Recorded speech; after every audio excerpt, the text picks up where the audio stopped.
আমাদের সবার লক্ষ্য হচ্ছে আল্লাহ রাব্বুল আলামিনের বিধান রাসূলের তরিকার আলোকে এই দেশকে একটি মানবিক রাষ্ট্রে পরিণত করা।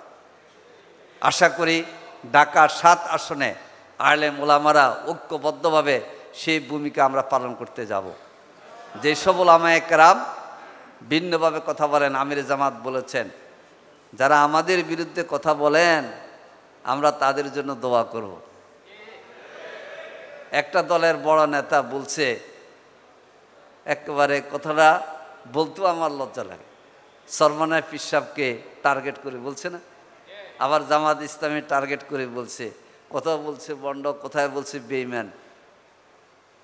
আমরা জনগণের উপর ছেড়ে দেব। জনগণ জানে আলেম ওলামারা কি বন্ড না বেঈমান, আর যারা বলছে তারা কি এটাও মানুষ জানে।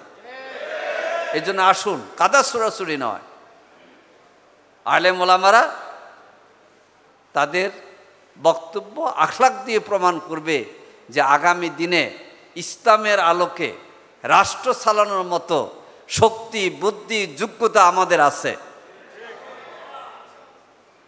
এই জন্য সব মহলের আলেম ওলামাদেরকে ঐক্যবদ্ধ হইতে হবে।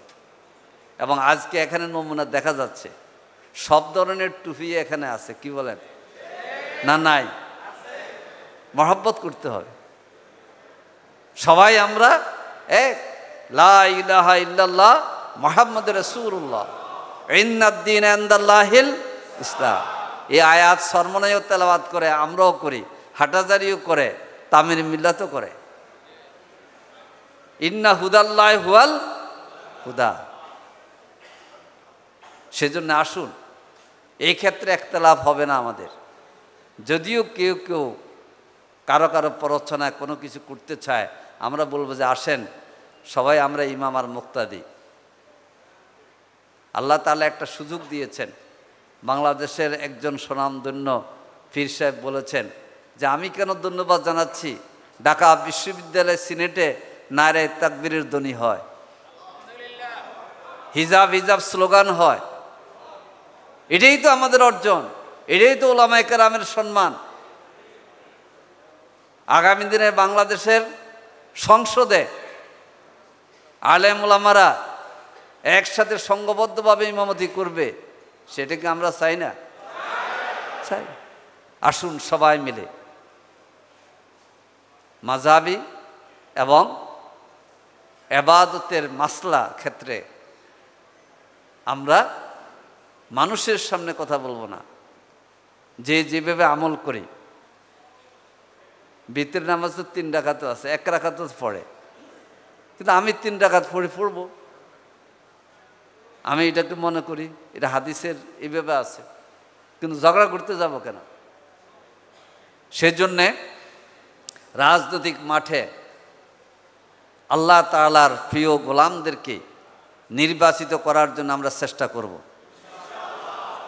এই 6টি ইসলামী দল, সমমনা দল বা ইসলামী শক্তির সাথে সমমানা যদি আরও অনেকে আসে, ইসলামী ব্যক্তি আসে, কোনো শক্তি আসে, আমরা সংঘবদ্ধভাবে সবার জন্য কাজ করার জন্য সচেষ্ট থাকব। আমি এটা মনে করব না যে উনি তো আমার দলের লোক না, উনি আমার দলের লোক না, উনি তো খেলাফত আন্দোলনের লোক, অসুবিধা কি? উনি আমার দলের না, ইসলামী আন্দোলনের বাংলাদেশের লোক তো উনি।